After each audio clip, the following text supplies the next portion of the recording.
na imbag nga aldaw kenyayo aming kakabsat.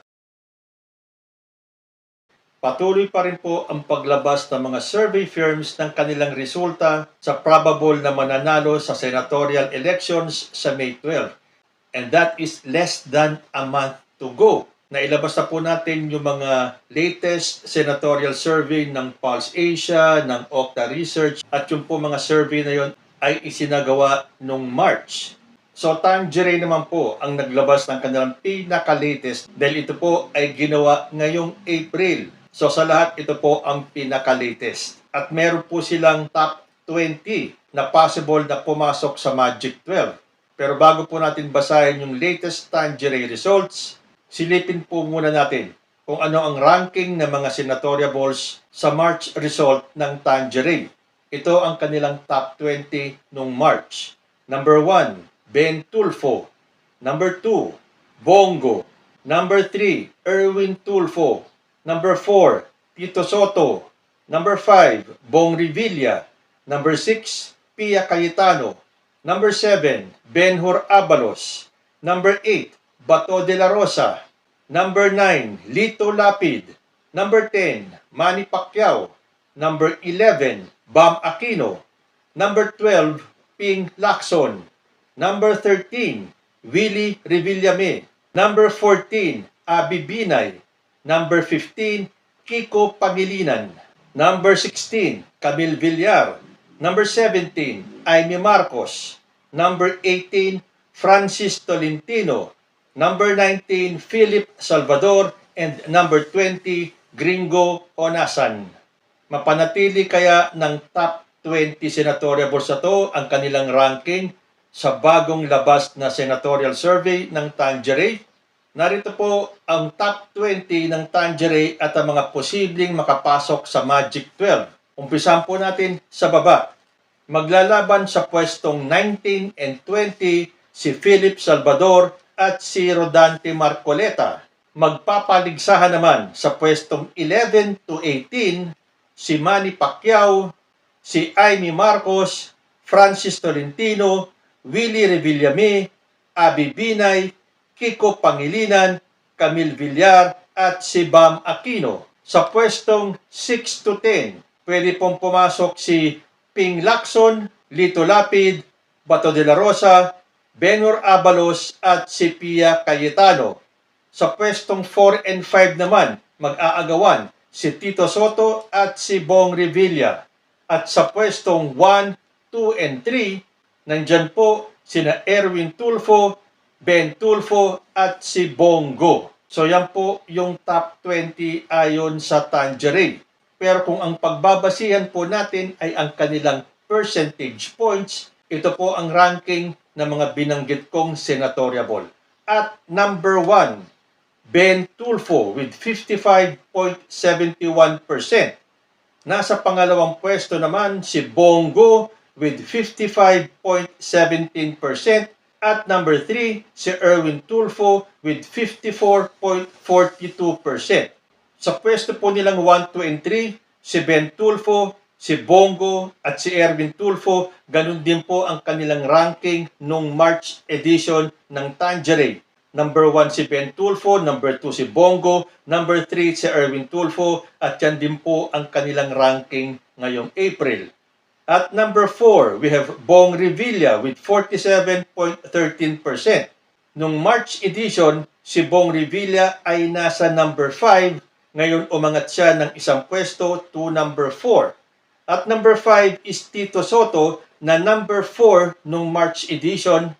Ngayon siya ay nasa number 5. Nasa rank number 6 naman si Pia Cayetano with 39.17%. Nung March edition, si Pia ay nasa number 6 pa rin.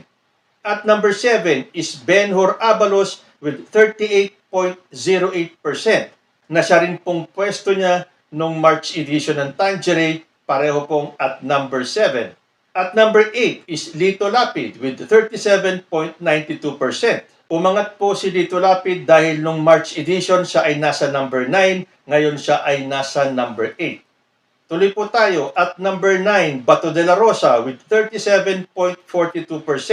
Bumaba si De La Rosa ng 1 puntos from number 8 nung March. Ngayon siya ay nasa number 9.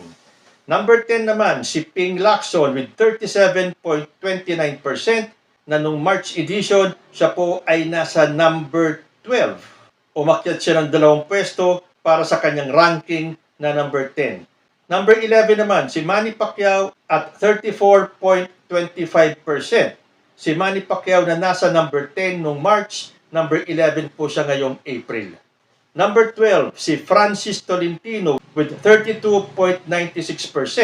Malaki po ang kanyang itinaas dahil nung March, siya po ay nasa number 18, ngayon siya ay nasa number 12, na pasok sa Magic 12 ng Tangerine.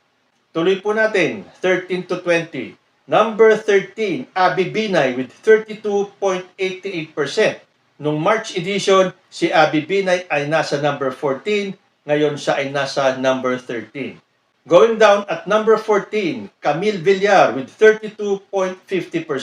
Tumaas ng 2 puntos si Villar dahil siya ay nasa number 16.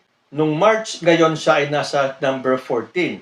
Number 15, si Bam Aquino with 32.33%. Bumaba si Bam Aquino ng 4 na puntos dahil nung March siya ay nasa number 11, ngayon siya ay nasa number 15. Down to slot number 16, Kiko Pangilinan with 31.33%. Nung March, si Kiko Pangilinan ay nasa number 15, bumaba siya ngayong April at number 16.